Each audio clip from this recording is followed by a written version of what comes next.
Hi everyone, and welcome to the 34th Annual Federalist Society Student Symposium. I'm Catherine B., the President of the Chicago Federalist Society chapter. We're very honored to have you all here and to host the symposium this year, and we're grateful that you braved the cold to be with us for this important discussion of law and innovation. In addition to the dialogue, this weekend is a great opportunity to celebrate all of the hard work your chapters are doing, and so we hope that you'll take the time to come out and meet us. Please check the registration packets for information about both the official events this weekend as well as the unofficial events and the times and locations. And when you share information about the symposium, please use the hashtag FedSocEvents on social media so that other people can see what we're up to. So let's get started. I'll now turn the microphone over to Justice Stephen Markman of the Michigan Supreme Court for our first panel on innovation in the administrative state.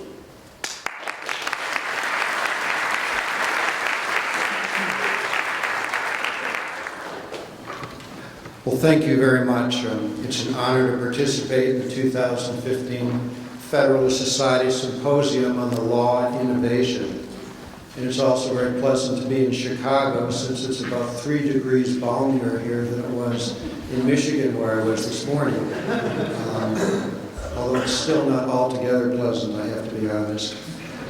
Nonetheless, it's an honor to moderate this introductory panel concerning the administrative state and innovation. While to some of us these might seem to be relatively discordant concepts, if there's any group of persons who can connect these ideas and explain their relationship, I believe it's our very outstanding panel this afternoon. It is an expert panel worthy of this symposium, and it's a panel worthy of those of you in the audience who attend Federalist Society symposiums. And this is a panel that's very typical of the Federalist Society panel in terms of the variety and diversity of viewpoint. Federalist Society certainly has a commitment to the rule of law and a limited judiciary, but it recognizes that there are a variety of points of view that are helpful in giving meaning to these concepts, including the perspectives of our founding fathers. Implicit, specifically in the description of this panel, is that there are aspects of the administrative process that have distinct consequences for business and social innovation. This flows from the fact that the administrative process is an alternative means of public policy decision-making to the legislative process, if not indeed simply an alternative legislative process. But that, of course, would make it unconstitutional, and we know that it is not. There are obvious differences between these two processes, and such differences seem to be consequential in terms of the policy outcomes they produce. Different rules and different procedures have consequences. Perhaps I might be abused of my misconceptions, but it seems to me that the notice and comment process of the administrative agency, when compared to the committee and hearing process of the legislature, all else being equal, has a number of distinctions. First, the administrative process attracts less public attention.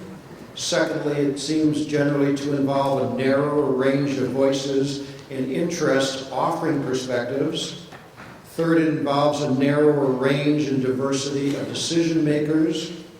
Fourth, it involves the input of a single constitutional branch of government rather than multiple branches.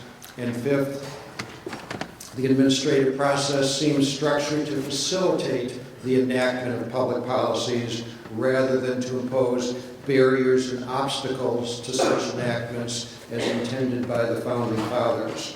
What then are the implications of these architectural differences between the administrative and legislative processes for the ability of each of these processes to foster an environment in which innovation and trial and error can prosper? As one final aside, I suppose if there was ever the possibility of a real-world experiment in comparing the administrative and legislative processes in terms of their receptiveness to innovation, we will soon, for better or worse, be embarking upon precisely such an experiment during what appears to be a new era of internet regulation overseen by the Federal Communications Commission. What indeed will the internet look like in 3 or 5 or 7 years? Will there be tools and conveniences and applications of a sort that are as of yet uncontemplated, or will we have America Online, Napster, and the dial-up internet? Let me now introduce the first member of our panel. Each of our members will speak for 10 minutes and then be allowed an additional 2 minutes at the end of their initial presentations to respond, refute, rebut, and supplement, and we'll then have a question and answer period during our remaining time. None of my introductions will do full justice to the careers and achievements of our panelists, but each will hopefully suffice for the moment. Our first panelist is the Honorable John Dudas, who served as Undersecretary of Commerce for Intellectual Property and is Director of the United States Patent and Trademark Office during the administration of George W. Bush. Previously, he served as legal counsel for former Speaker of the House, Dennis Hastert. Mr. Dudas holds a degree in finance from the University of Illinois and a law degree from the University of Chicago Law School, one with which some of you in this room are no doubt familiar. Let me introduce our first speaker, John Dudas. Thanks very much. I feel a little bit like when I worked on the committee, Judiciary Committee in the House, I was one of those staffers behind the scene that was giving the really tough questions to the members, to the witnesses, and then when I became a witness, I really regretted that. Being up here now, I feel like a law professor so for the first time, so I might try some Socratic method. I wanted to try to explain just briefly what my experience was in the administration from the administrative law perspective, how we viewed it, what types of things, how we try to apply cost-benefit analysis, just a little, and I think it's a little different view than you might expect. I tried to think of something personal to tell you about how important did people think that administrative law was, or what did that look like. And I realized I probably had the right example. When I left the administration, I went to practice law, and I needed to get admitted to the Washington, D.C. bar. And when they asked the question, have you ever been sued? Have you ever been named defendant in a lawsuit? I thought, no, I've never been one. And I started to write that, and I thought, oh wait, I probably have. I remember many times we were sued. So I realized I needed to look it up, and at that moment I had been sued, I think, 127 times. 5 years of tenure at the U.S. Patent and Trademark Office. Not all of them really complex, but in each and every one of those cases, somebody thought that we'd gotten it wrong. Some of those lawsuits, about 7 or 8, were about administrative decisions we'd made where we'd gone through the APA, gone through what we thought was a very careful process, but where a significant part of the community didn't agree, and some of those lawsuits took many years. I wanted to also tell you a little bit about, so the Patent and Trademark Office is not a user fee, is only a user fee funded agency. No taxpayer dollars. It's a performance-based organization. It is an agency that actually has very clear and strict metrics. It has right now about a $3 billion budget, over 10,000 employees. It doesn't run like a private sector business because it's not a private sector business, but in many ways it was as close as I'd ever seen in government to running like a private sector business. And we actually tried to find out ways that you could run a business more efficiently. And I used to say all the time that we issue the best patents anywhere else, than anyone else in the United States. So we didn't have competition, but we were constantly trying to think, how would we operate more like a private sector business? So in that regard, I was impressed that on a number of levels, all the way from senior leadership down to the examiners, about 7,000 examiners, really did think of things in a cost-benefit analysis type of a way of thinking. They thought about trying to run like a business in many ways. Again, we were talking earlier, the examiners themselves, if you sat down and looked at what their dockets looked like, you would realize that they understood cost-benefit analysis, because at 95% getting your performance appraisal plan, if you did 95% of your work, that meant that you were not subject to any kind of sanction. So if you lined up, what does it look like? What percentage of work are people getting done? At 95%, there's a certain amount of people that got done. Then it dropped to nothing. There was nothing there. Then 100%, because some people just want to hit 100%. But then at 110%, you got a very specific bonus. So you'd see that there's, nobody did between 100 and 110%, but then it jumped up to 110%. A good percentage of examiners did 110, and then 120 and 130. So even that right there, you ask yourself, well, why would you have a system that incentivized you in 110, 120, 130?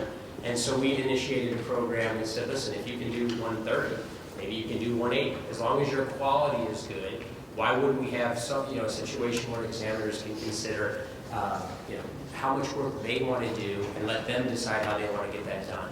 This is where some of the complications come in, and this gets a little astray of specifically administrative procedures, but we put that in place, made very clear that examiners had the opportunity to examine at whatever level they wanted, up to 170% of goal, and they could continue to have increases in their compensation.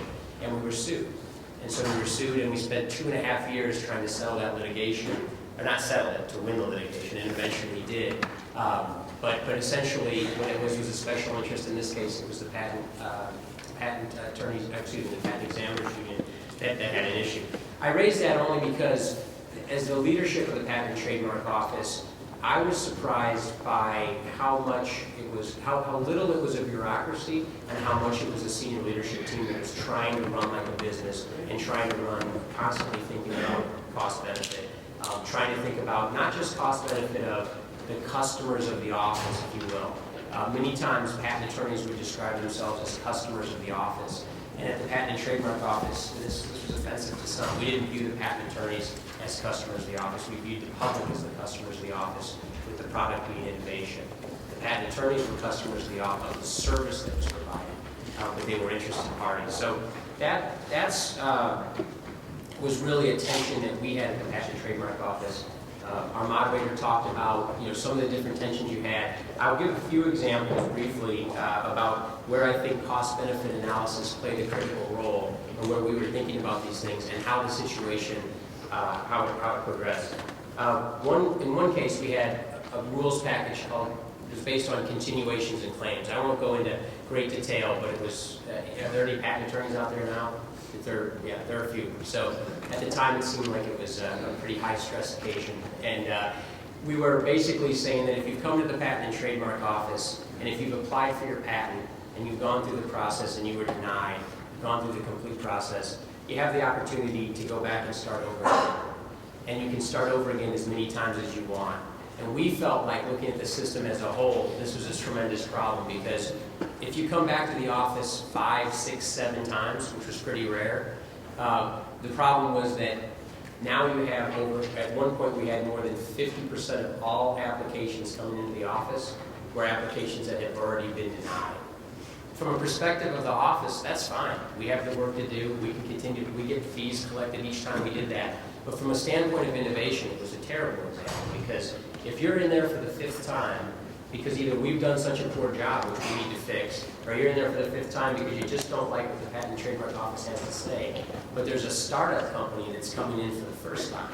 They've got an innovative product, they want to get their patent, they need to get their dollars, and they're standing in line, sometimes waiting 3, 4, or 5 years, because our backlog is such that it's either because we're not doing a job that's good enough, or we don't have enough examiners, or there's just too much work.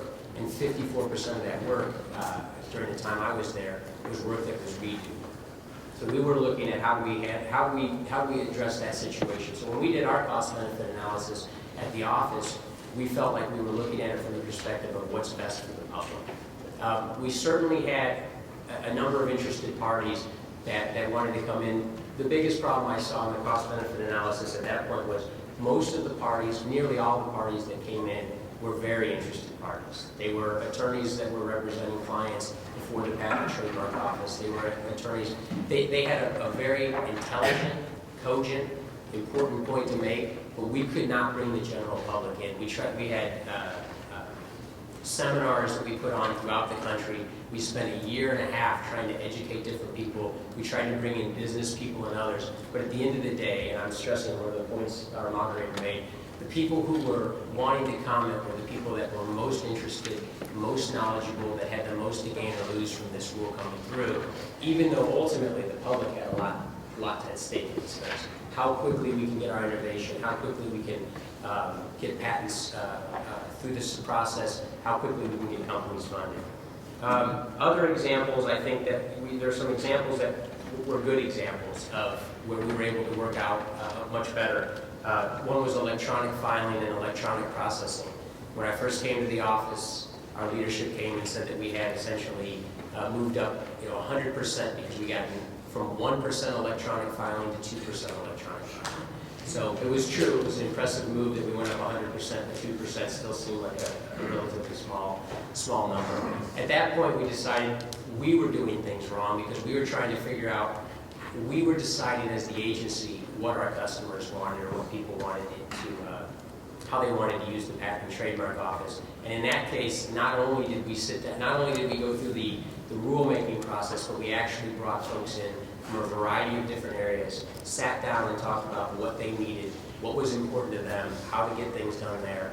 And that was not within the APA, it was not within the standard procedures for how to do that, but it was extremely productive. So I guess there are different examples that I can give of where things went well and where things went poorly from the perspective of the office. But I think from this point, I'll stop there, but I think one of the things we can learn from here, the reason I think I went first was when you realize there were 127 lawsuits against me, it gives a lot of fodder for the next 3 to talk about exactly why we need reform in this area. So with that, thanks very much.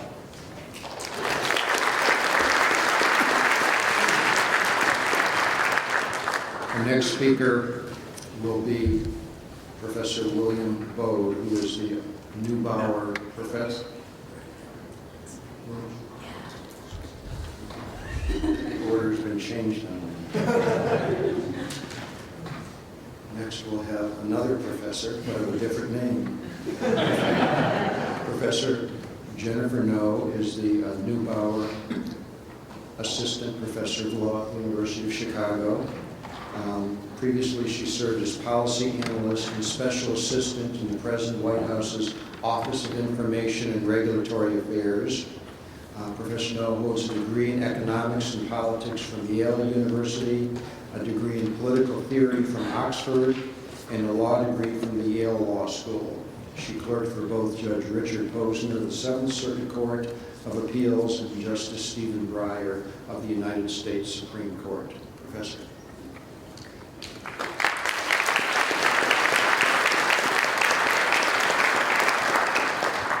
So John gave us the perspective of cost-benefit analysis of the agencies. My topic is going to be the executive branch review of cost-benefit analysis.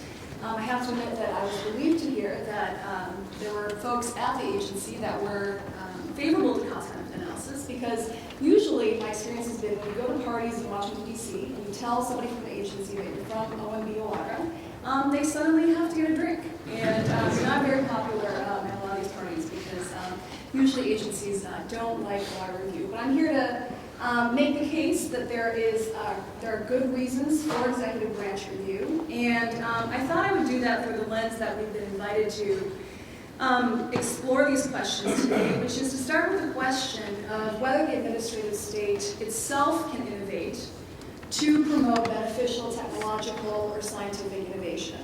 And I'm going to do that by describing 3 kinds of innovations that we've seen. Okay, the first is innovations in OIRA review. OIRA, by the way, stands for the Office of Information and Regulatory Affairs. It is contained within the Office of Management and Budget within the White House, and it's basically the President's office for overseeing regulations that come from his executive agencies. And I'll describe a little more about the process for those of you that are less familiar with the acronym and the process itself. Second, I'm going to talk about another innovation from one of President Obama's executive orders, encouraging retrospective review from both the executive agencies and the independent agencies, which very simply stated asks agencies to retrospectively look at their cost-benefit analyses.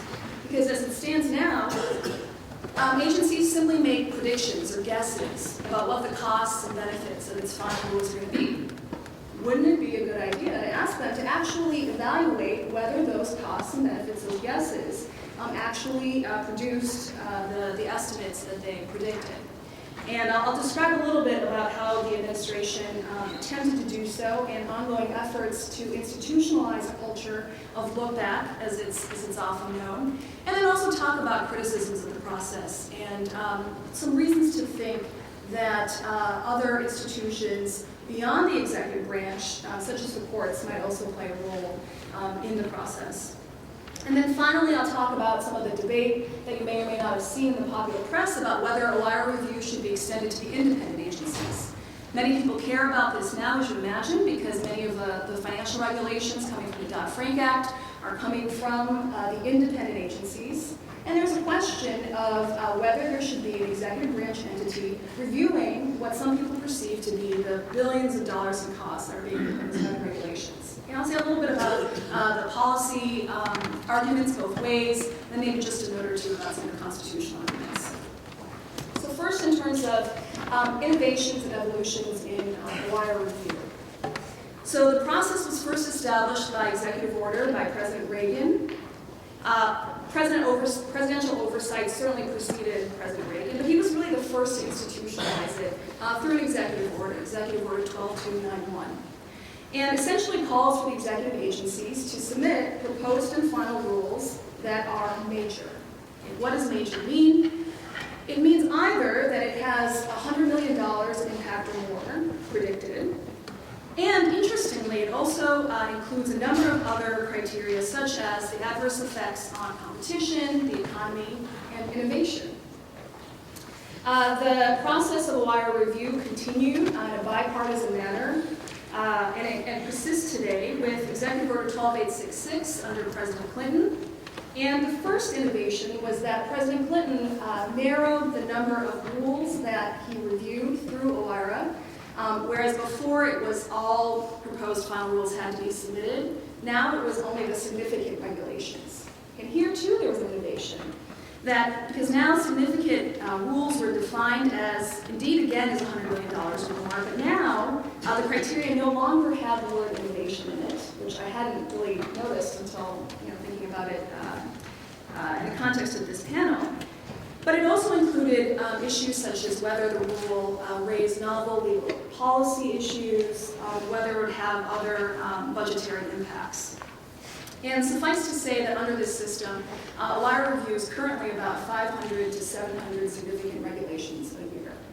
And I think contrary to what some people think about OIRA review, which is that it's this phalanx of economists that are either creating the cost-benefit analyses themselves or having a really heavy hand in changing those of agency review.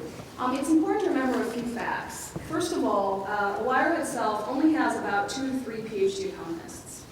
I think, well, who's actually reviewing the cost-benefit analyses then? Well, there's 2 groups. One is other entities within the executive office of the president. Okay, so the economic councils will often get involved. Economists from other agencies will often get involved. As well as the policy analysts within OIRA itself, and they have more policy-specific knowledge, and often really serve as, the way I think about it, as sort of intra-executive branch commenters on the rules before they're actually released to the public.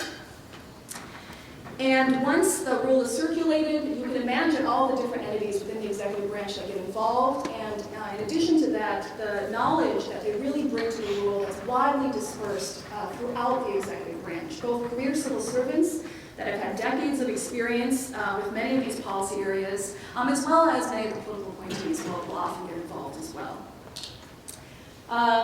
Finally, in terms of the final innovation as of yet, we have Executive Order 13563 and 13579 from President Obama, which, as I previewed, had sort of 2 sections that I think are relevant to our topic today. One is a specific section pointing out the importance of innovation and integration. So now, once again, the executive order process sort of invites agencies to think about the impacts of innovation very explicitly.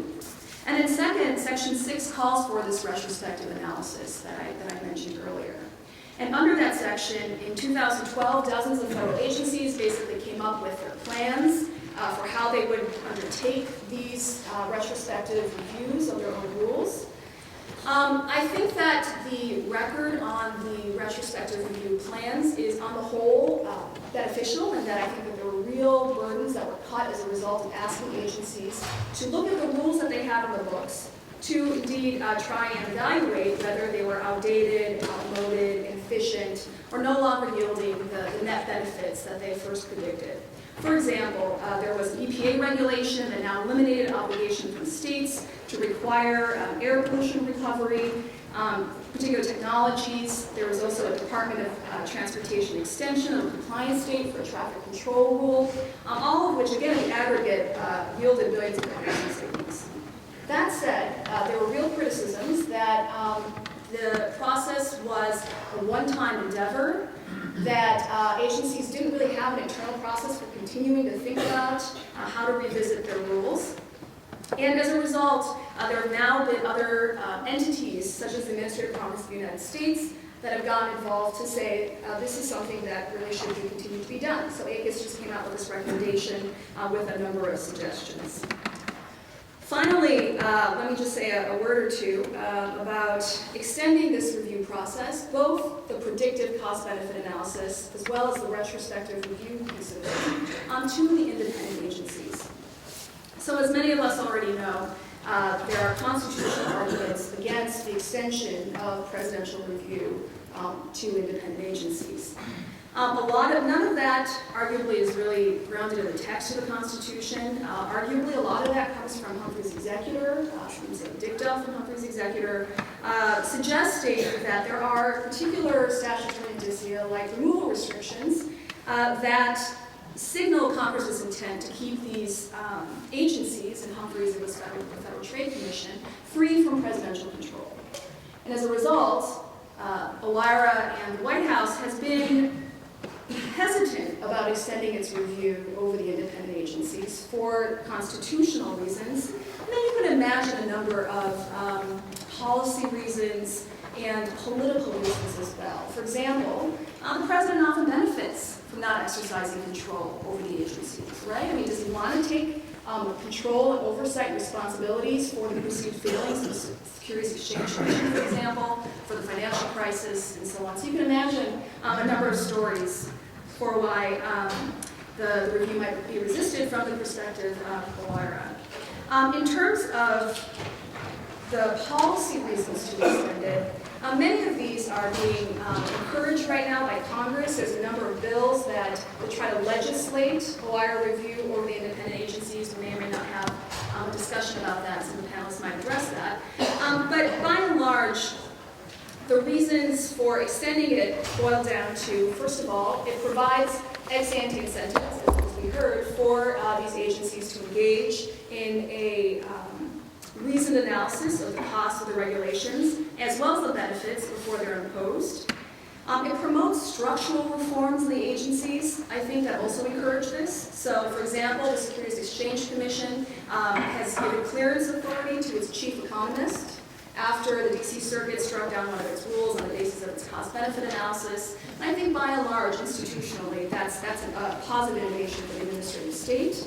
And I'll also say that there are very good arguments, I believe, that the financial markets provide a lot of data that allow for cost-benefit analyses in a way that arguably the environmental markets don't.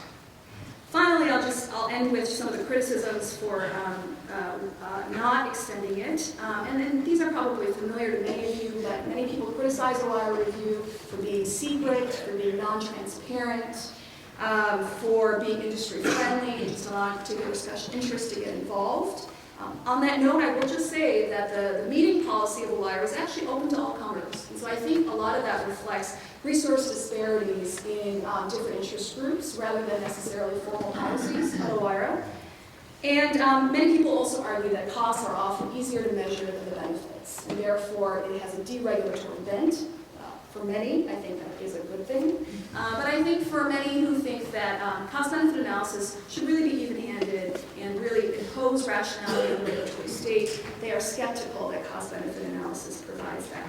So I'll just end by saying that I think there are a lot of really good reasons for executive review. And I'll also go further and say that I think that's actually there are stronger reasons for OIRA review relative to the judicial branch. I think the courts should stay out, and hopefully we'll have a little bit of debate about that.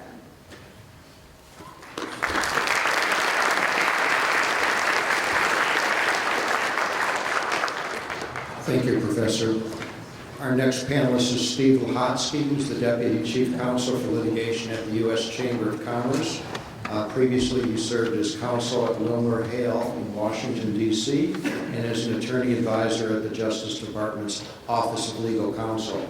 Mr. Lahotsky holds a degree in government from Dartmouth College and a law degree from the Harvard Law School, and he is clerk for both Judge Doug Ginsburg in the D.C. Circuit Court of Appeals and Justice Antonin Scalia of the United States Supreme Court.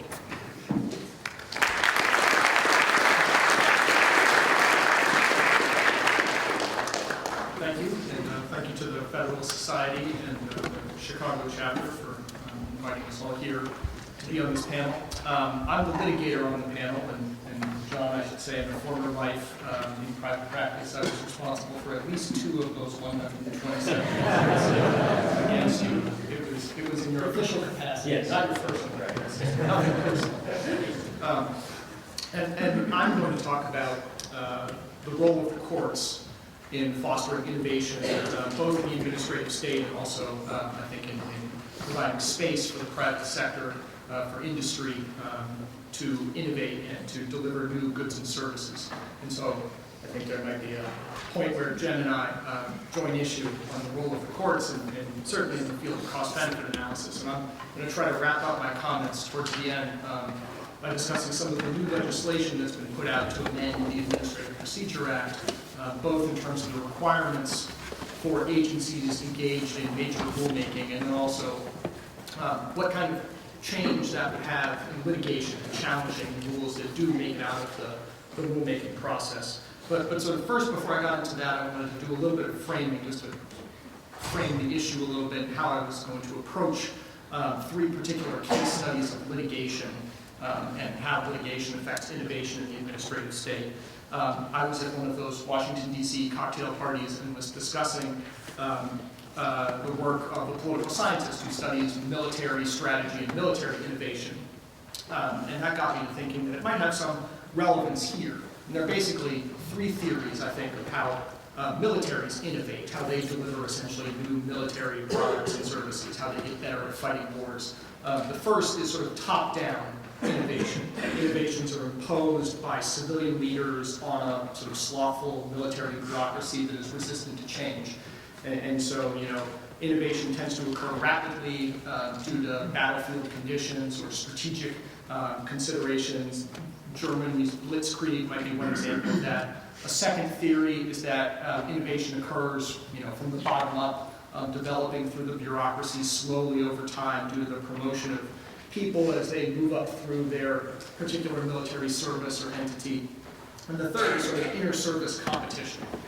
You have, you know, the U.S. Army and Marines competing to be better at land warfare, or, you know, every service has an Air Force, and they're all competing to be the best Air Force they can possibly be. And so that's another way that agencies sort of innovate, at least in the military field. And I think in my experience in private practice, I've sort of seen variations of all 3 of these. I think the first theory, sort of top-down change imposed by leaders, whether they're political leaders or courts, is sort of the dominant mode of innovation that I've seen, but they're sort of all present in different types of agencies. One wrinkle, of course, is that, you know, military innovation really deals with only one type of innovation, which is improving the ability of a military to fight. Here, I think what we're discussing today is sort of 2 different types of innovation by 2 different types of actors. We're discussing both innovation by administrative agencies to develop new ways to achieve their missions, to implement regulations, and, you know, to adjudicate disputes. But then we're also talking about innovation in the private sector, the ability of you know, individuals in the marketplace to develop new goods and services. And so it's not a perfect fit. But I think the 3 areas that I was going to talk about will sort of illustrate both types of innovation.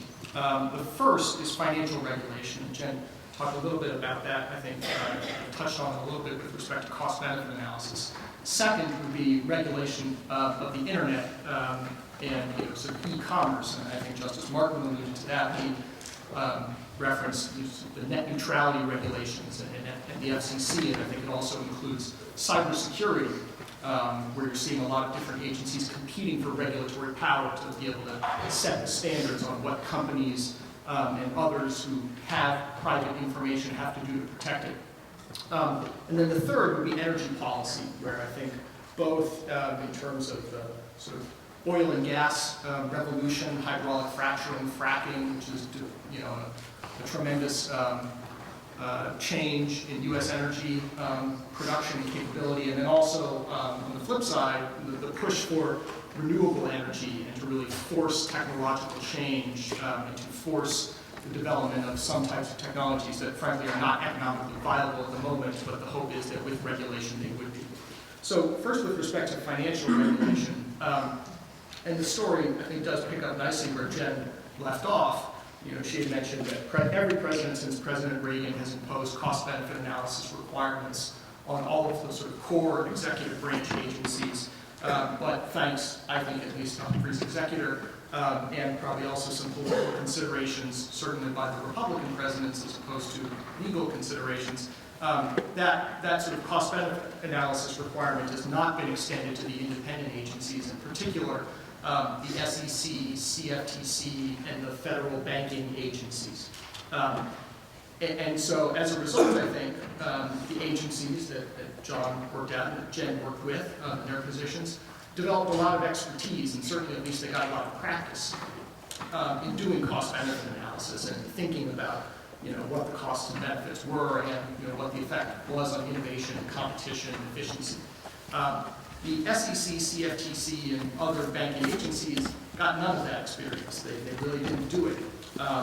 When Congress, when the Republican Party took control of Congress in 1994 for the first time in several decades, that began a slew of legislative changes that imposed cost-benefit analysis requirements on the SEC, CFTC, and banking agencies that had not previously existed. So in 1996, Congress passed an act that required the SEC to consider the effect of its rules on efficiency, capital formation, and competition. In 2000, a similar requirement was imposed on the CFTC. In 1994, there was a slightly different cost-benefit analysis statute called the Legal Community Banking Act that required banking agencies to consider certain types of administrative costs and effect on competition in imposing regulations on banks.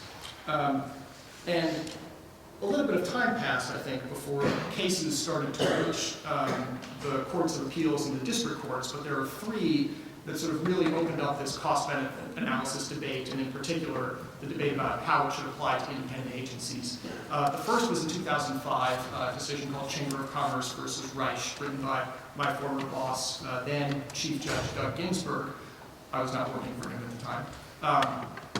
That said that the SEC had failed to engage in cost-benefit analysis with respect to regulation of mutual funds and their composition of directors and chairmen. The second, a couple years later, was a case brought by American Equity, a life insurance company, against the SEC, again alleging an inadequate cost-benefit analysis in the DC Circuit, and an opinion by then Chief Judge Santel, again vacated and remanded and said, no, you're still getting it wrong, SEC, you need to try again. The third and sort of final case in this trilogy was Business Roundtable and Chamber of Commerce versus SEC, which was a challenge to the first major rule issued under the Dodd-Frank Act, and there are about 400 of them, I think, all total that will eventually come out of that act, but this was the first concerning proxy votes by shareholders to elect board of director candidates. And again, yes, the DC Circuit said, you're still not adequately considering costs and benefits. And I think by that point, the SEC sort of got the idea. In 2012, they issued guidance that very closely mirrored the guidance that OMB and OIRA issues to agencies about how to conduct cost-benefit analysis. They hired a lot more economists and they put a lot more time and effort into considering cost benefits, the effect on capital formation, efficiency, and market competition. And I think that's really the disciplining effect of the courts in getting the agencies to essentially innovate when it comes to considering costs and benefits. And I think that also has effects in the private marketplace. I mean, all of these rules and regulations inhibit the access to capital that companies of all kinds need to be able to grow and develop new products and services. The second area that I said I wanted to talk about was sort of internet and e-commerce. And there are really two areas that I had in mind. The first is cybersecurity. It's an area that's getting a tremendous amount of attention, and I think this is definitely an area where there is both competition among a lot of different agencies. Again, especially the independent agencies who have the FTC seeking to use its power under the FTC Act, the 1914 statute, to regulate the reasonableness of cybersecurity practices in companies. You have other agencies like the SEC and the banking agencies within their spheres of jurisdiction trying to impose cybersecurity rules for certain sectors of the economy. And then, of course, there's also DHS and each of the other agencies that are concerned about what companies within their particular sector are doing. So, in terms of those three theories about how innovation develops, here there's a lot of competition to be either, to demonstrate your leadership in the cybersecurity realm. The FTC has definitely been moving quite aggressively in this area, getting consent orders from a lot of different companies that essentially make the FTC the IT director for these companies for 20 years, which, harkening back to another innovative product a century ago, that's no way to run a railroad. The FTC is not adequate position, especially in an area that changes so rapidly like cybersecurity and the internet more generally, to be able to regulate these things on the fly, especially not through the sort of device of a consent order. I think, and there are some companies that are sort of starting to push back against the FTC. There's a case in the Third Circuit brought by Wyndham, which is seeking to counter what the FTC is doing in this area. Internet regulation, of course, is also big in the news with the Title II change, and I think that's another area where you see an agency trying to apply a statute that was intended to reach telephone communications, maybe television and radio, but was not designed with something as incredibly innovative and profound as the internet. I mean, it's no exaggeration, I think, to say that the internet is probably the most important economic innovation of our lifetime. I mean, all of the companies that will be here tomorrow, from Facebook to Uber to Airbnb to Lyft, all of them depend on the internet. And of course, the ISPs that deliver internet service, also have to have the ability to sort of make the investments in order to provide capability access for our increasing demands for all sorts of internet services, whether it's Netflix or Skype or whatever service that you're using. And so many companies, not just individuals, rely on the internet. And so that's another area where there's both the potential to interfere with innovation in the private sector, but also innovative attempts by agencies to use old statutes to address new aspects of the economy.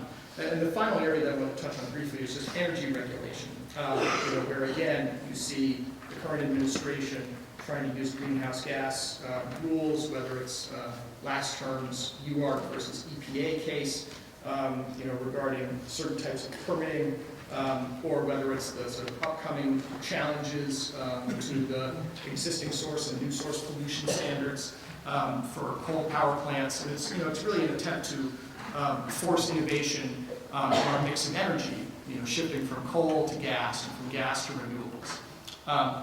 I said that I would sort of touch briefly on the laws that are, or the proposed bills that are pending in Congress. There are really three of them, and I think we could get into a little bit more detail probably in the back and forth. There are two that are very similar. One is the RAINS Act, which would restrict major rules from getting out of agencies unless Congress enacted a joint resolution giving authorization to them. So the effect would be, unless Congress says yes, major rules don't come out. The other is the Regulatory Accountability Act, which I think Jen had alluded to, both bring the independent agencies within the OIRA fiefdom, and then also put a lot more enhanced process requirements for certain major rules that impact the economy and major guidance that would also have a significant economic effect. And the third is what's known as the RAPID Act, which would speed up the process for getting permitting approval under the Clean Water Act, Clean Air Act, and other environmental statutes, the idea being to stimulate innovation and new projects, whether it's construction projects or other economic development, so that it's not slowed down by what has become an incredibly lengthy process in order to get a permit to start work. And with that, I think I've probably long since exceeded my time.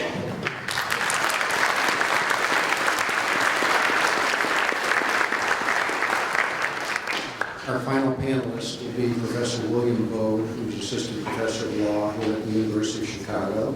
Previously, he was a fellow at the Stanford University Constitutional Law Center. He holds a degree in mathematics from the University of Chicago and a law degree from the Yale Law School.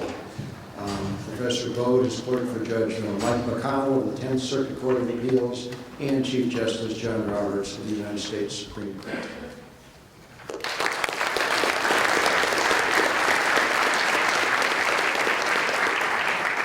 Thank you.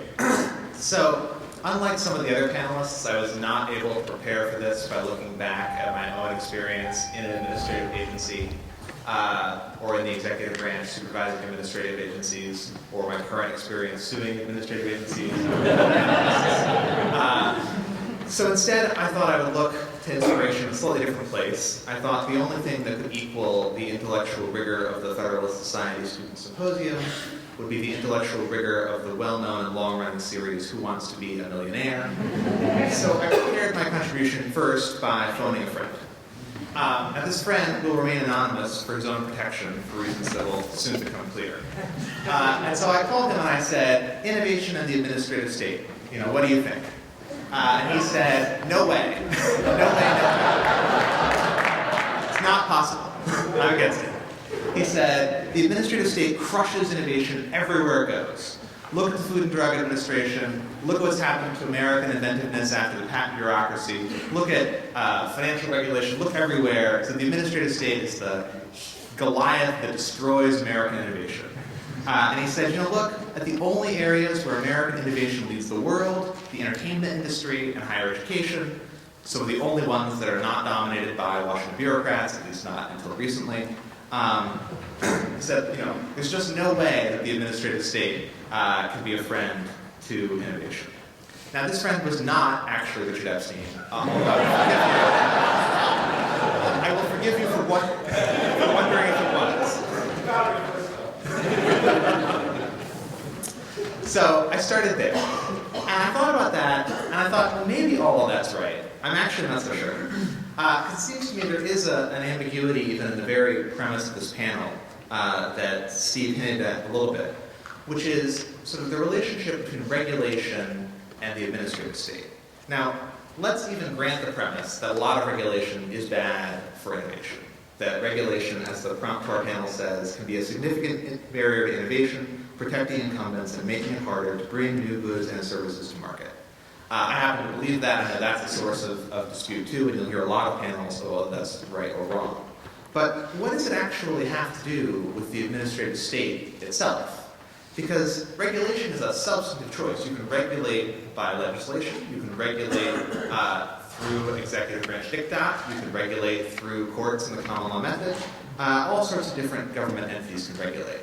Whereas the administrative state is primarily a structural choice. It's a question of who does the regulating or the deregulating and how they make their decisions. So I see the sort of innovation in the administrative state angle, but I immediately started to wonder, is it actually the administrative state that is crushing American innovation, if that's true, or is it just regulation generally, and sometimes it comes from one set of government officials and sometimes it comes from another? So I guess I started there, and it seems to me that the administrative state question is really a question of structure. Cost-benefit analysis can come from all sorts of places. It can be required by Congress. It can be implemented by the executive branch. It can be resisted by the executive branch. It can be nudged by the courts, and so on. And yet, then I came around, because structure does affect substance, right? These structural questions are not entirely abstract or irrelevant. They make a difference to what kind of policies happen on the ground.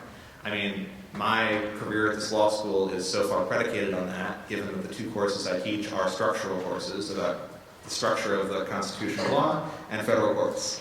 So if there were no reason to care about the powers of Congress, the powers of the executive branch, the separation of powers, the scope of preemption, other than the fact that they're on the bar exam, I would worry a little bit about what I was doing here.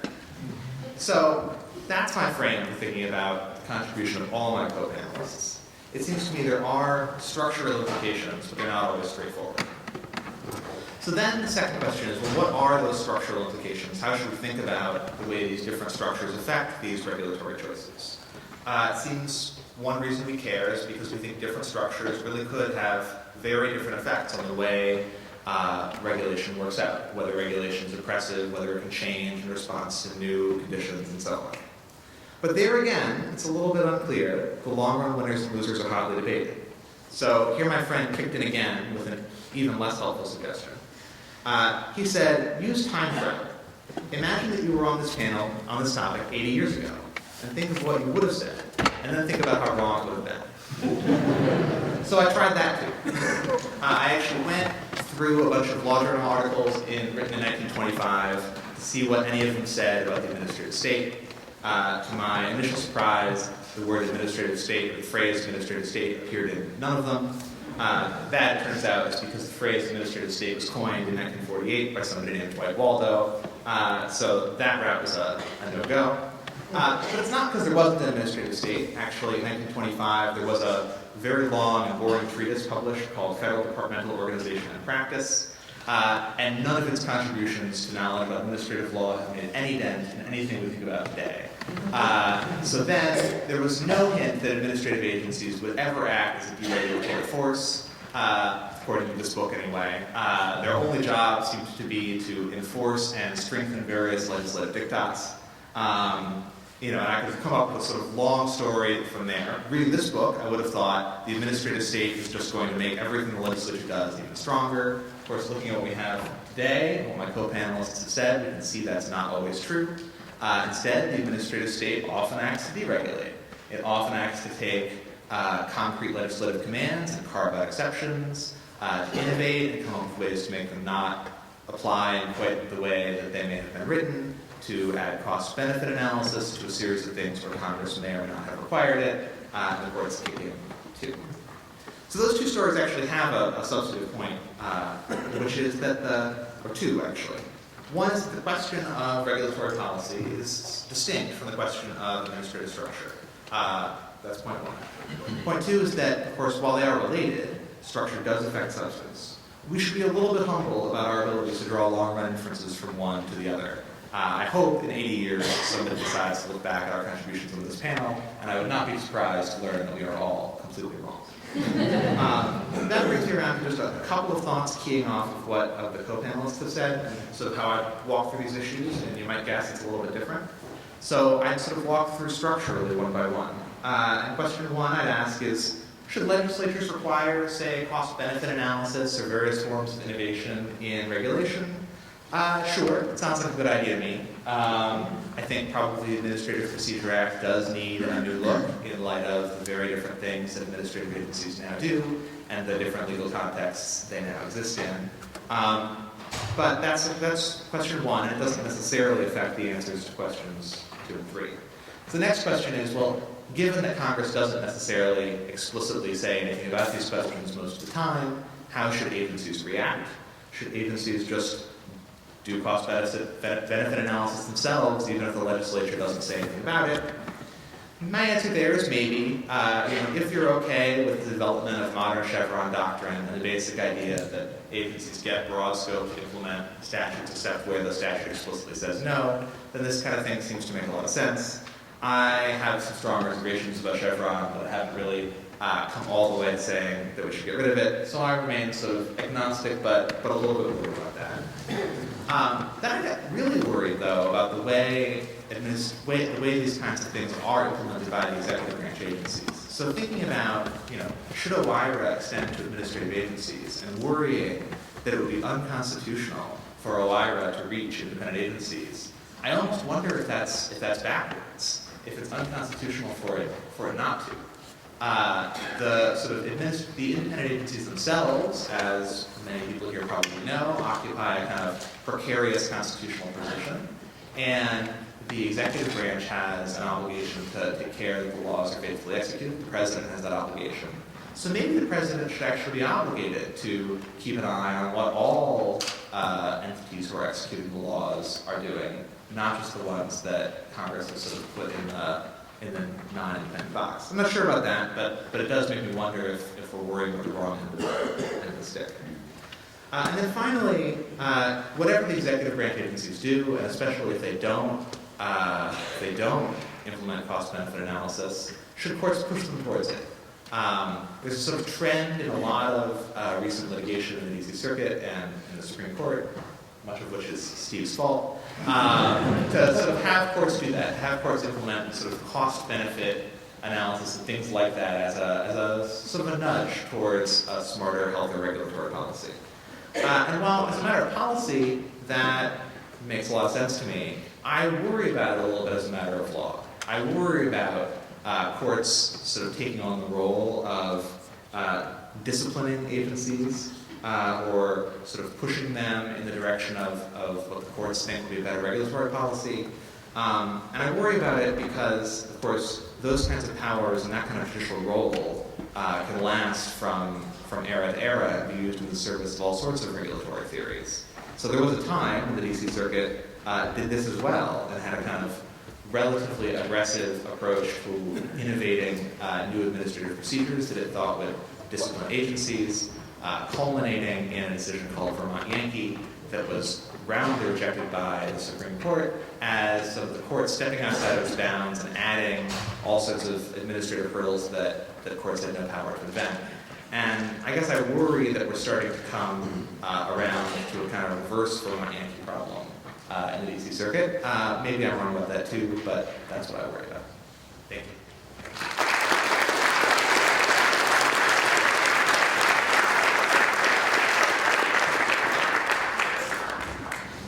Well, as these things tend to go, we're a little bit over in the time that we've expended for this part of our presentation. But before we go to questions, I'd ask those of you who wish to ask a question to line up behind one of the microphones. Do any of the panelists have any personal points of privilege or anything to that effect they'd like to briefly raise? Well, let's move on then. I'd ask you to identify yourself unless anonymity is critical. And please be as succinct as you reasonably can so that we can get as many questions in as possible in our allotted time. Is there a gentleman there? Please. Try to be as concise as you can in your questions and either directly toward the panel generally or toward a specific member of the panel if you would. My name is Daniel Robin. My question concerns cost-benefit analysis. I'm interested in the closest we can get to creative destruction, but I'm expressing my ignorance. What is cost-benefit analysis? Are you comparing 12 different regulatory options to discover which has the best cost-benefit analysis? Or are you simply analyzing a single proposed regulation and seeing, do the costs exceed the benefits? Thank you. So I can take the first stab at that. So I think the best way to answer that is to try and analyze on two levels. One, I think that there are different analytic ways to think about cost-benefit analysis. Then I'll say something about how I think it works in practice in the government. Okay, so analytically, there are three approaches to thinking about cost-benefit analysis that I think are illustrated with separate opinions in a case called Entergy versus Riverkeeper. The first, which is exemplified by Scalia's majority, is this notion that costs and benefits can be fully monetized, and then different regulatory options can indeed be compared, and then you choose the most the net beneficial option from the standpoint of monetization. By contrast, Justice Breyer's opinion that in that case suggests a different approach, which might be thought of as more like a proportionality analysis or reasonableness analysis, which is much more qualitative in nature. That is, it allows for the fact that you can't monetize many regulatory, or rather many goods. How do we monetize clean air? How do we monetize the value of life? And a third approach is one that Justice Stevens suggests in his dissent, which is to say that cost-benefit analysis is monetized approach, but it serves as a decision rule rather than simply a process that informs the decision-making process but is not the rationale upon which you might choose one regulatory option or another. Of these, I think in practice, what cost-benefit analysis does in the agencies is a combination of Justice Breyer's conception of it with a little bit of Justice Scalia's, and I mean that in the following sense. That if you look at the actual cost-benefit analysis conducted by agencies, a surprisingly small percentage of them actually monetize everything. Many of them have qualitative costs and benefits, and as a result, I think the effect that it has is really to just increase the transparency of the impacts that the agency thinks the rule will have, even if they're qualitative in nature. And I think in addition to that, it disciplines the kinds of conversations that happen in the conference rooms within these agencies.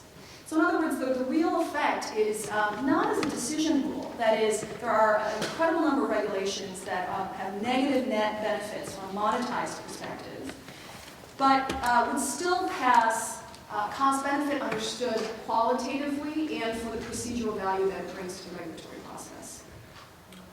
Yeah, if I can follow up with respect to the consideration of alternatives, sort of what are you looking at? One of the things the Administrative Procedure Act does is it puts the onus on commenters, those who are interested in the regulation, to identify alternatives for the agency to consider.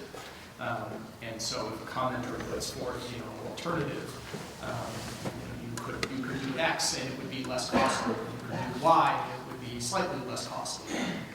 Those are things that the agency needs to consider and provide a reasoned explanation for why they're not pursuing that approach, and they might be able to do it by, explaining why either quantitatively, through a monetized cost and benefit analysis, or qualitatively. I think different agencies do it differently, right? EPA is probably further along in sort of quantitative measure for some of their costs and benefits than some other agencies. But really, the sort of what alternatives get thrown into the mix for the agency, a lot of that really depends on what comments the public puts in front of the agency. I can just give an example from the Patent and Trademark Office. It's a variety of different ways, but it starts out as, what's our mission and how do we achieve it? I'll give one example, quality of patents. The error rate at the Patent and Trademark Office is 4%. Every time I testified in Congress, somebody held up a terrible patent. I'd say there's 12,000 of those, so we have a 4% error rate. Because if we want an ironclad patent, if we want it to be perfect, we want every one of them to be perfect. But for us to get perfect examination, probably is going to cost $100,000 per patent. That's not how much we're spending. We're spending about $4,000 per patent. So we would start by saying, what is it that we're trying to do to make the system work? If it took 7, sometimes it takes 7 years to get a patent. If it took 12 years to get a patent, are we making it worthless? So you start out with what I think is a more genuine cost-benefit analysis that aligns with your mission. By the time you're issuing the rules, you're basically trying to, you're not retrofitting, but it's close. I think a lot of times you think this is the right rule, you do a cost-benefit based just on what the rule is. And even then, we have a lot of debates about what the cost-benefit analysis is there. Is it for the average citizen who's benefiting by having innovation promoted?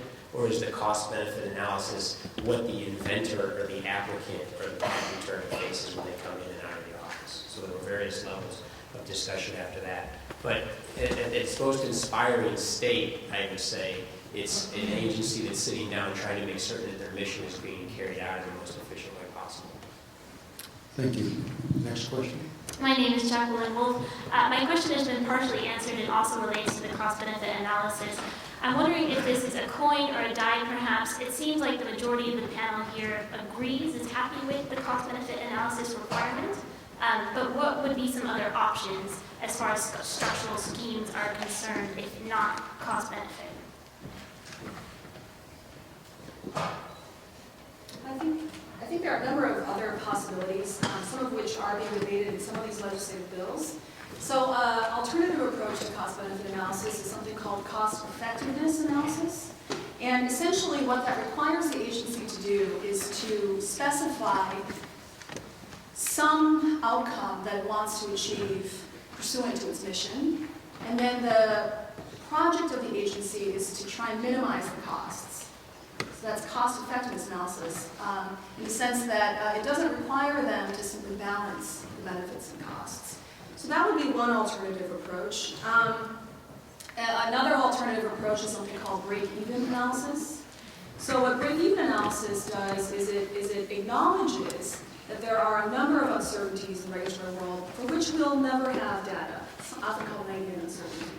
And in these situations, it simply asks the agency to consider what would the costs or the benefits have to be in order to justify the rule, allow it to break even.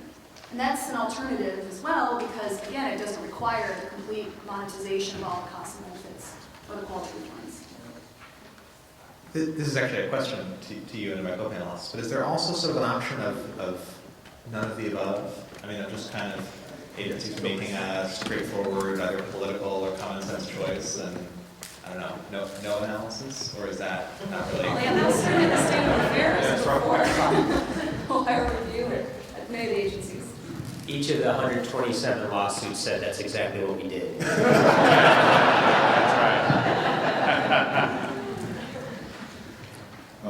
I'm Mike Doherty. I'm the CEO of LabMD. So, Steve, I know that my company was on the tip of your tongue as the second big case to mention. But as a little scrappy guy fighting the FTC, I want to ask you about common law. Talking to many of the other CEOs that have, and this is in the cybersecurity space with the Federal Trade Commission, the cost of benefit analysis of many of the companies that sign the consent decrees of the FTC is this. This is unjust, this is crazy, this is unfair, write the check, get out. Now, only Wyndham and LabMD have really fought this, and in two different prongs. What I see the FTC doing out in the world of privacy and corporations is like using the International Association of Privacy Professionals to create their book on what we want, to make it easy. And they're creating common law, whether officially or unofficially. But that's what's going on right now and what they're fighting. Because to go through the judicial process, or in my case, I have a congressional investigation, I have a soap opera going on, I testify from oversight, that, people don't have the time for that. So there's a lot of just rollover. What do you think about their agenda? Is there one just to build common law and stay under the radar? Well, I think many agencies, pretty much any agency that has adjudication in-house wants to, develop a practice, a pattern of cases that they can rely on. I don't think by any means it's unique to the FTC. There have been a lot of stories recently about the SEC and the CFTC and many other agencies, instead of bringing cases, enforcement proceedings in the courts, instead they're moving to their own, in-house ALJ proceedings, and there are a number of lawsuits that have been filed in the Southern District of New York and other district courts to challenge those on a number of different grounds. So, I'm not sure what the motivations are, other than they want to win. Agencies like everyone else, I think, who litigates, they bring their cases to win, and getting, whether it's by a consent order or administrative proceeding, or in the proper cases, taking them to federal court, that's always what they're trying to do. Can I just briefly ask a question? Is there any sense at all that cost-benefit analysis leads to a greater consensus or limits the range or breadth of disputes and disagreements to any greater extent than does the naked partisanship of the legislative process? No. The next question will come from... I basically is not Professor Baude's confidant. I wish I had been. I think I would have been more extreme, but I have kind of two related observations about why I think the oxymoron about innovation and administrative law are correct.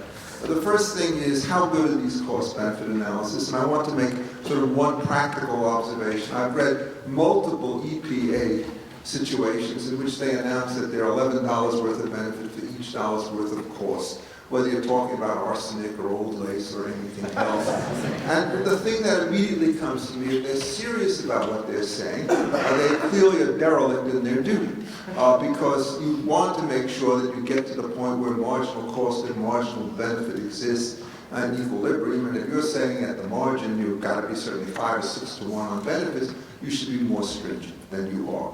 And since more stringent usually means more suicidal, it's quite clear that there's some serious discontinuity between the actual recommendation, the numbers that are used to support it, and so forth. And so the first half of the question to the panel is exactly how is one supposed to make sense of a process which simply finds benefits so extravagant, all speculative to some extent, cost relatively minimal, and why is it consistently that that's a pattern? And the second question is, I think, more structural, and it goes much to what Will Baude said, which is when you start to think about this kind of system, why do you want to have a cost-benefit analysis at all? To some extent, it's driven by the statutes, which seem to require. And, we heard the story about the common law. And if you want to find the death warrant in common law, look at the Hand formula as an ordinary mode for interpretation of negligence. What the common law situation was, and I think it should be the administrative law system, is we don't want ex-ante review on a cost-benefit analysis. It's costly, and in most cases it will come up with lots of false positives. What you want to do is to let the folks get the drugs out there and run their plans, and then when they cross a line, slap them with a very strong injunction. And the function of public law is to make sure when the harms are diffuse, you don't have a coordination problem amongst private actors. So the correct question, I think, in many cases is, why is it that we want to slip to this ex-ante sort of device, which doesn't work in environmental law, when the ex-post effect is, I think, much stronger and much more sensible? I mean, essentially, it's a serious question, because if this criticism is right, that 80% of what you guys do for a living is wrong, Mr. Dudas, I worked with you in the PTO, I think you actually are relatively exempt from this kind of criticism, given the sort of work that you actually are doing, unlike the EPA and the FDA and the SEC. You're actually doing a registration system, which is a legitimate government function.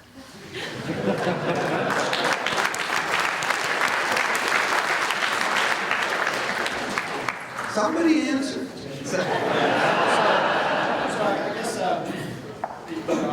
You're working for the chamber now, right? So you should say amen and then resign. Indeed, I mean, the ex-ante ex-post point that you made is an interesting one, too. I mean, one of the things that's mentioned in sort of the paragraph description of this panel is to note that regulation is often a barrier to entry that, of course, deters innovation.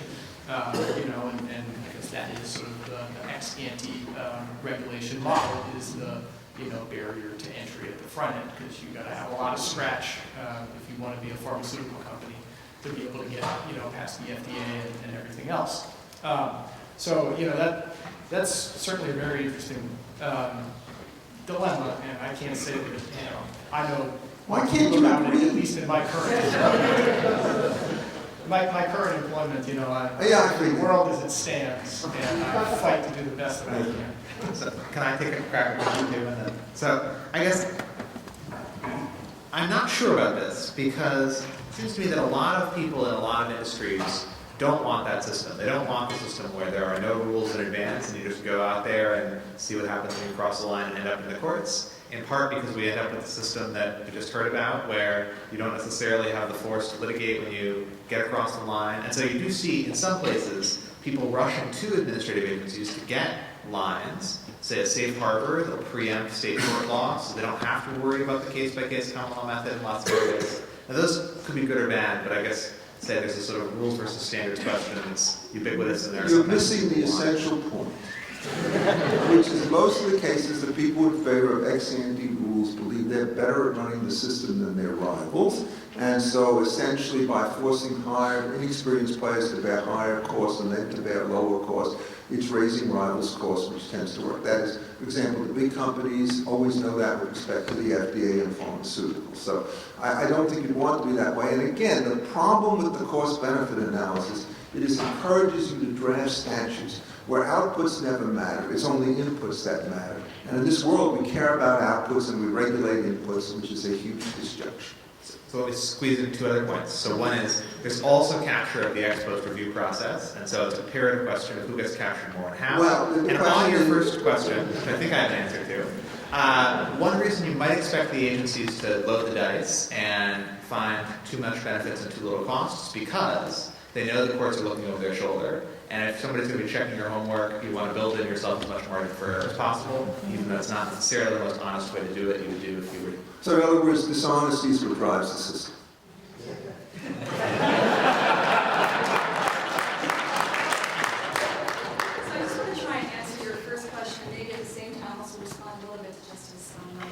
Which is to ask sort of what cost-benefit analysis brings, despite all of our skepticisms about the documents that are produced by the agencies. And I want to suggest that it actually structures the deliberation that occurs within agencies in a different way than a partisan conversation in a legislative hearing might, in the following sense, and this goes to the questions as well, that cost-benefit analysis requires all the rulemaking staff around the table to, again, have these conversations about what are the various options that exist for confronting this regulatory problem. And in this sense, it's a very creative process that I think sounds much more as an ex-ante standard rather than an ex-ante rule that's really imposed on the agencies. And I think that has a lot of, again, benefits. We've talked about transparency. I think it ultimately produces social welfare benefits as well. Again, that aren't always reflected in a lot of the documents that result. I'll just say one quick thing, too, about the speculative benefits and costs. I think this is yet another reason to try and think harder about how to impose retrospective cost-benefit analysis. Because indeed, many of these are speculative, not because there are pernicious intent to do it, but I think often the data are just lacking. You just don't. I know that, but let me criticize the first answer. This is a two-stage process. You have to draft the statute, then you get the review, and there's interactions. The danger of these creative reviews is it gives administrators a strong incentives to encourage Congress to adopt squishy standards which will allow them to become creative. And what you want to do is to avoid that kind of process at all by essentially working on measurable outputs rather than indefinable inputs. And so for example, I don't want to measure what you put into your smokestack. I want to measure the amount of pollution that comes out of the smokestack. And if you constantly keep to that line, then what OIRA is doing is making rational, or more rational, a defective process. So you're telling me that the disadvantage isn't 10-to-1 ratio, it's 5-to-1 ratio, but the other systems I think still better, I better sit down.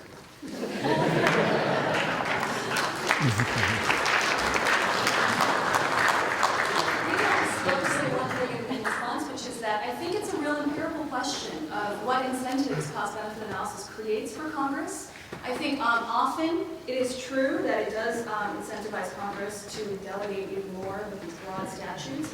But I think in other cases, it often also incentivizes clear statements. I think in the sense that judicially, I think we have a cost-benefit default in terms of the interpretive rule for how we interpret statutes. I think absent prohibition by Congress on cost-benefit analysis, I think our developing case law, Entergy, Homer versus EPA versus Homer City, suggests that we allow agencies to do cost-benefit analysis. But when Congress doesn't want to, it can speak clearly. And I think that there are, again, reasons to think that it might actually be the opposite as an empirical matter. I'll only add quickly that I had no idea I could feel the way I did 25 years ago in your torch class, but I think you gave me a few minutes. So I took it. What's that? I gave you a good grade. I think I did all right. Yeah.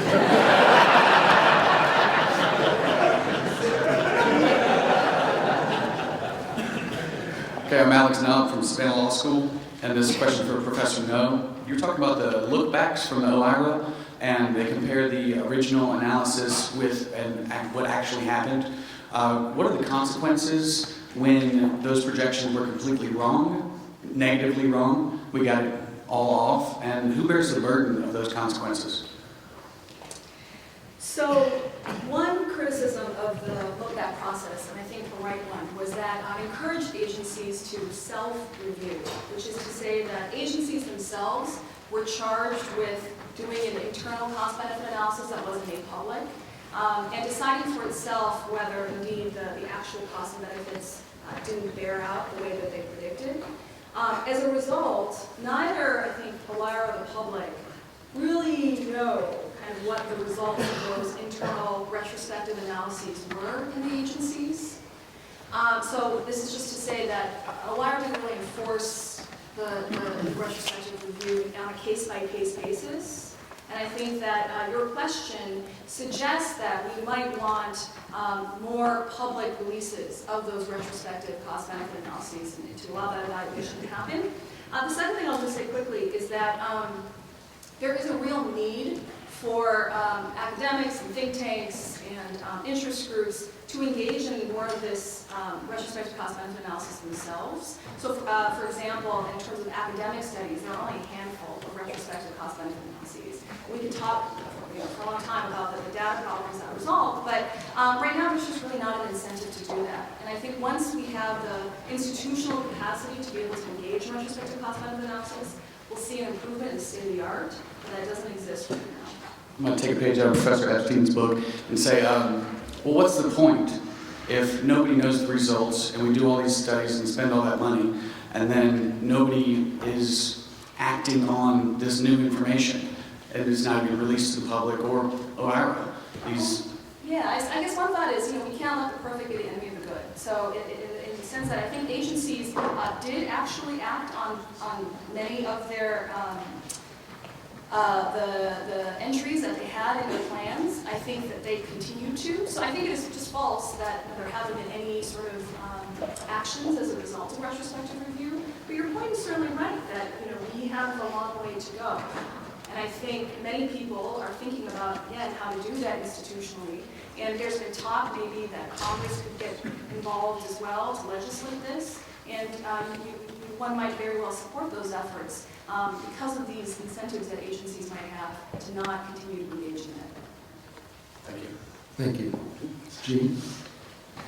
Gene Meyer, Federal Society. I'm just curious as to the reaction of the responses to the administrative state as compared with the responsiveness of the Treasury state, whatever all the cabinet agencies. I don't mean administrative, I mean administrative agencies. Are the administrative agencies less responsive, more responsive, about the same? In what? I didn't hear that. Are the administrative agencies less or more responsive, or about the same in terms of if they issue that they're involved with something, there's a lot of protest or complaint about it, how easy is it to get something changed, or at least arguments effectively made and heard for changing something with the administrative state versus something in a cabinet agency? In the cabinet agency. Well, I guess, Jan, you said you guys have an open door policy and anyone's welcome to come and discuss. So I suppose at least, you're always open to discussion willing to hear out the other side, or both sides, all sides, right? Right. I mean, I think there are multiple avenues in the administrative process where this kind of responsiveness can occur. And Steve just alluded to the OIRA responsiveness and the OIRA process. But of course, there's the notice and comment process as well. There's mixed empirical evidence as to how effective and responsive that is in practice. But I think with the increasing sort of common law overlay on notice and comment, requiring the agencies really to disclose more of what they actually consider and respond to the comments, I think many of those common law developments probably have made the administrative state more responsive. So I think in general there are a number of areas, and I'll just say finally that we talked about this in common law review. Of course, there's a pre-proposal stage as well, and many agencies, I believe, have open door policies or regularly hold meetings with interest groups. I just still think it was comparing. I think it was part administrative team. Correct me if I'm wrong. It's the independent agencies and other non-cabinet agencies. How does their responsiveness to public comment, whether it's industry, general public, whatever other interest group, compared to EPA or Congress or the others? I guess my one sort of experience that I had, and I think people might have very different views about what the right policy outcome of this should be, but it's with respect to the Volcker rule. Where I think there was an initial approach on what the Volcker rule should look like under the Dodd-Frank Act, which of course restricts the proprietary trading activities of banks and other financial institutions, and there are a number of financial trade associations, not the chamber, but the bank and credit union and other groups that represent those financial institutions who put forward a lot of comments and arguments and spent time talking with the agencies, and I think ultimately they felt like they got that rule into a pretty good place, and there was no lawsuit at the end of the day, and so there was some level of responsiveness. Now, again, I think there are plenty of other people on the other side, better markets groups, and Senator Warren, and there are, I think, probably plenty of people on the right side of the aisle too who didn't like the outcome of that rule. But in terms of responsiveness, I guess I see a fair amount.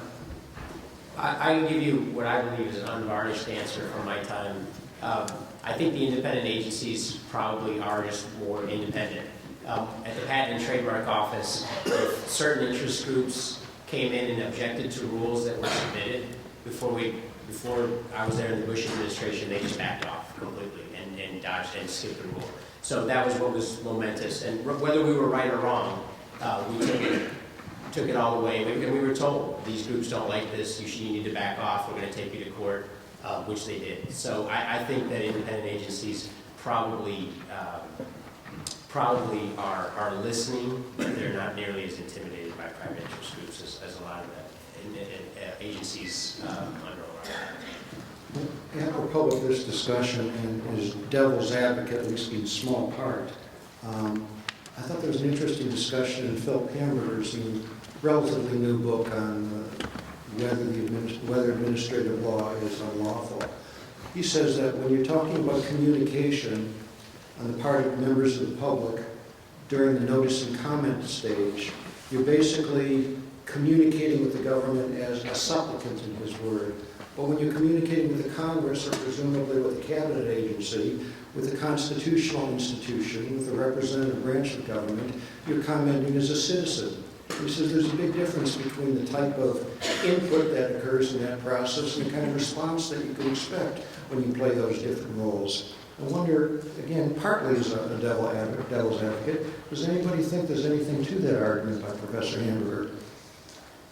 So the reason I worry that there's not is because there is a lot of supplicating in Congress too, sort of historically. And he takes a historical approach in this book, but part of why we have the administrative state now is because in the Congress's first period of activity, it got a ton of supplications directly to it. People who wanted damage for the government had sovereign immunities, they couldn't even sue, there was no Federal Tort Claims Act. So instead, people would show up with all sorts of very individualized disputes that they had kind of supplication for. Now the petition process has died away and become replaced with the notice and comment process. But I'm not sure that's I'm not sure quite the difference he thinks it is. But I do think there's some point there. Let's go to the next question. Brian Lipschutz, Yale chapter. So I think this question is for Professor Baude. You hinted at the originalists' concern with the administrative state now. Do you think that pursuing innovation and cost-benefit analysis is consistent with the originalists' overall goal of restoring the Constitution as originally understood, or do you think that those two means of thinking about administrative law are inconsistent? So I should be clear, I'm not confident that it's right that the administrative state is unconstitutional, although I understand, again, I have a lot of friends on the phone who apparently think so. I'm tempted to fight the premise, but granting the premise, supposing your goal was to destroy or rein in the administrative state, would it be a bad idea to play along and use things like cost-benefit analysis? I'm inclined to think they really are just separate. This is sort of like the question of you may have long-term views about institutional reform or constitutional reform. That doesn't necessarily mean it's wrong to take advantage of and work with the institutions you have. I mean, that's true even if just a precedent on a very basic level. I think it would be a mistake for most originalists to say they aren't going to litigate and cite precedents that were decided in a non-originalist manner. If you are an originalist living in a fallen non-originalist world, you sort of take institutions as you find them. Maybe it affects some of your choices on the margins, but I guess I'm inclined to think that you don't have to worry about it.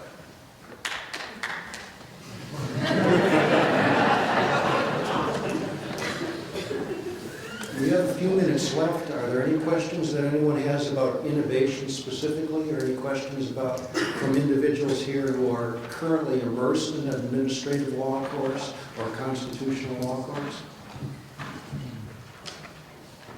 Get out of here. Stand up, Steve. Mike Director from University of Kentucky. I was wondering if the costs are weighted to make sure that they're being borne by parties that can actually shoulder them. Sometimes the costs can be small, but it seems like the bigger players in any industry seem to prefer regulation because in the end it increases their market share and drives their profits in the long run. Yeah, I mean, it certainly can be a barrier to entry. I think there's no doubt about that.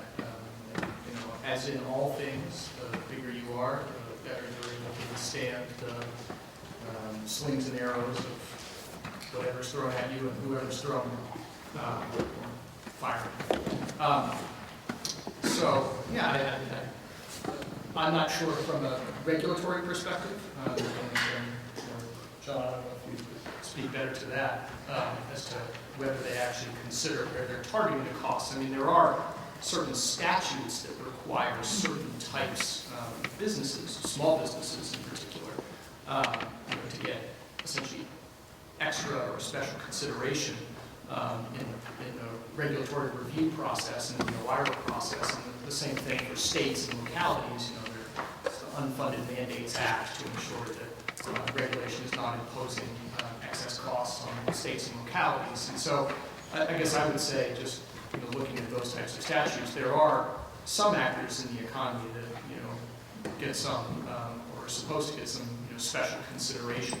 I think in practice, all agencies that go through notice and comment rulemaking that are putting out a legislative rule have to check those boxes.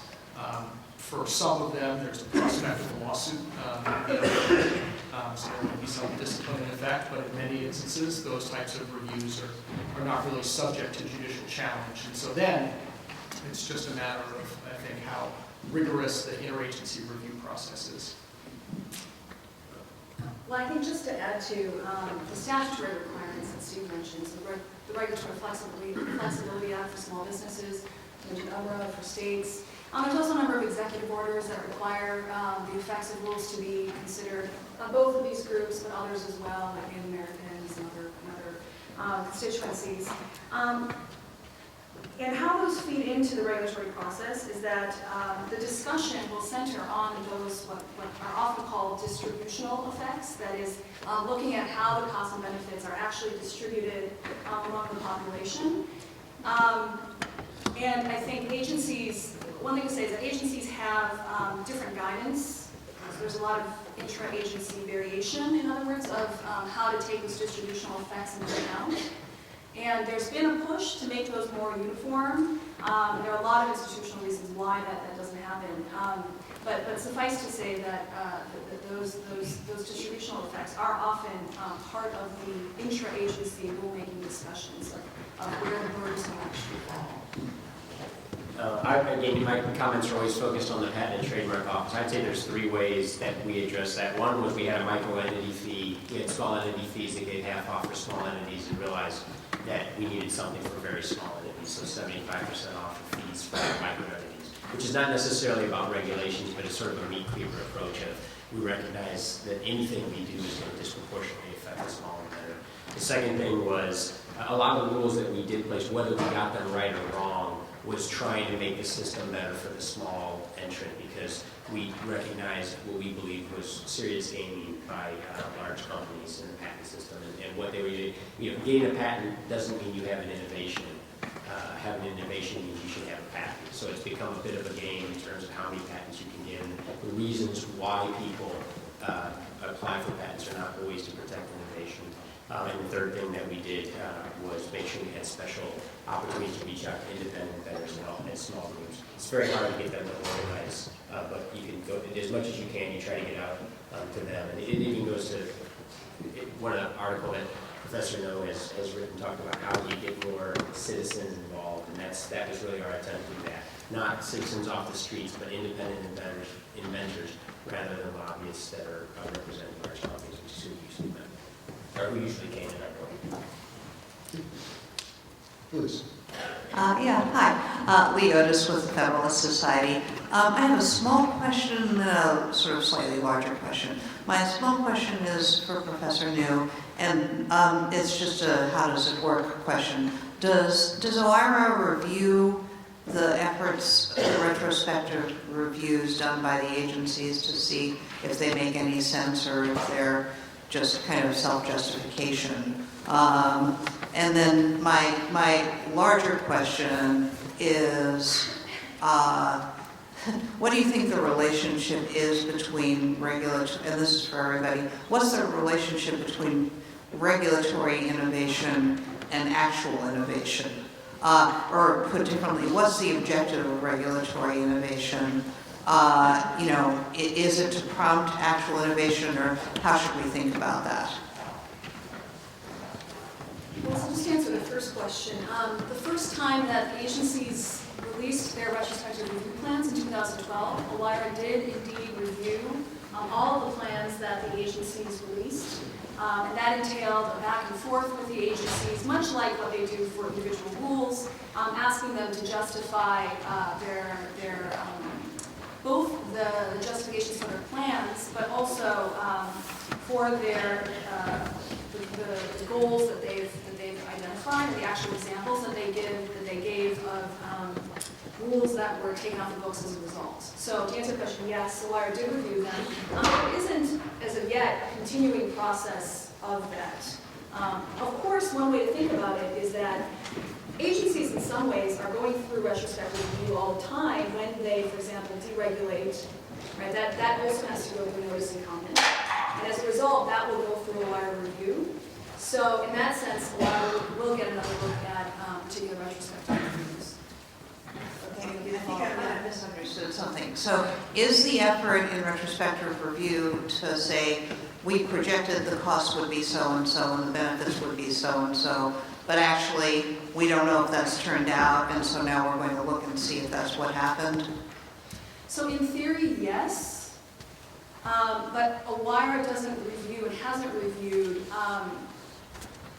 the actual analyses that agencies have done. Now, there might be small cases, individual cases, where they might have done that, but the plans as a whole were more geared towards how the agencies would set up the processes within themselves to engage in this kind of analysis. But again, in those plans were concrete examples, and sometimes OIRA would review the retrospective figures that they gave out at that time.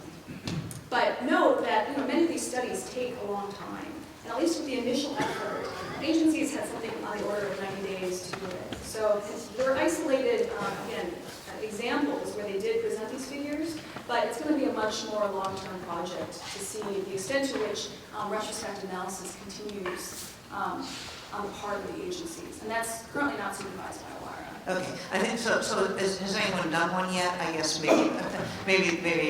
Well, they've done so yes, they've done them informally, by which I mean, they might not have.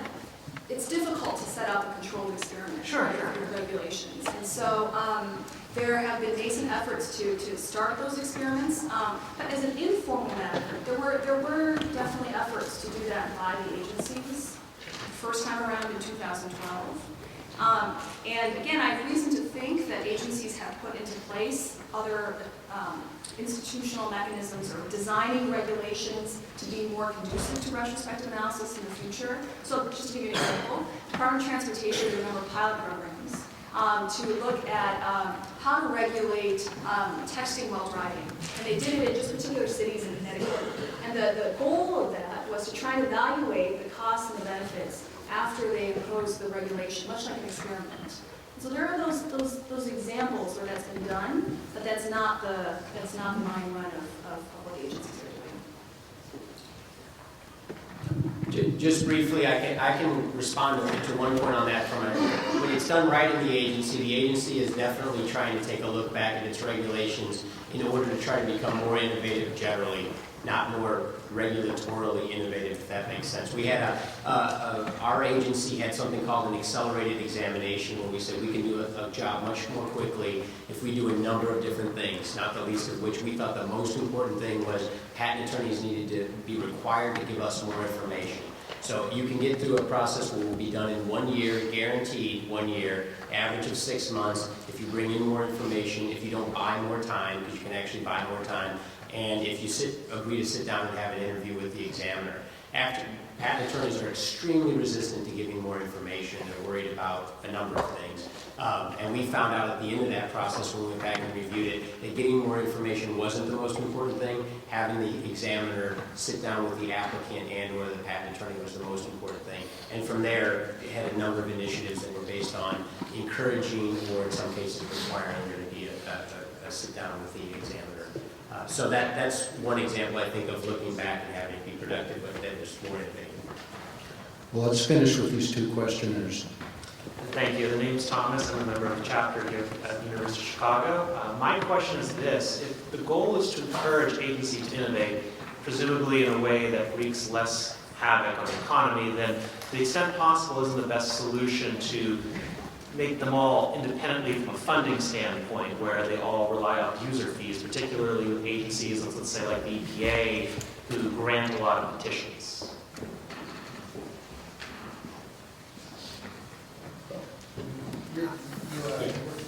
Yeah, I certainly think that's a big answer. There's no question in my mind that that's the right thing to do.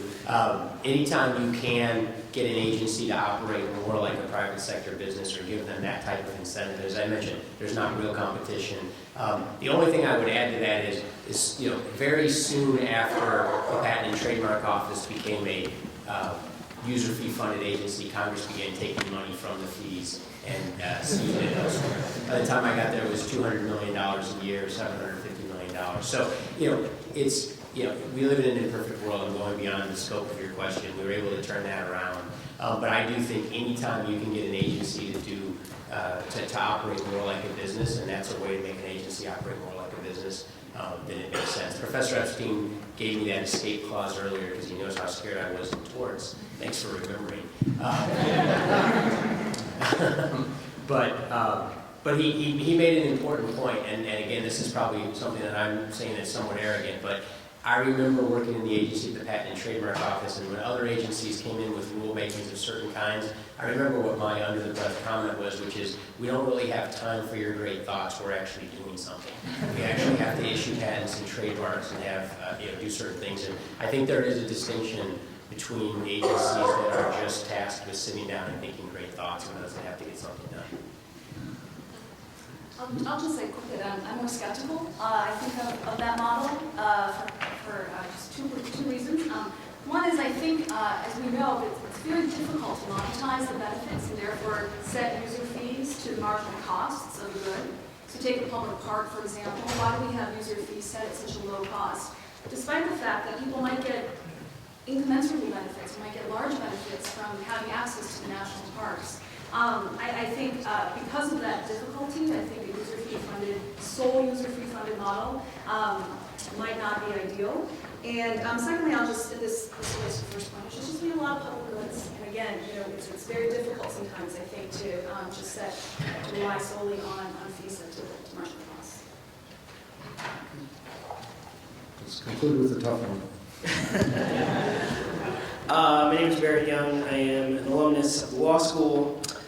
Here's my question. Are state administrative states better at innovating than the federal administrative state? So the only thing I know about this is I learned in the 1925 law review case. Actually, no, it's true. If you look up executive branch and things like that, almost all the things you find are state administrative law articles back in 1925. There were some new studies about insurance commissioners in various states and how they worked.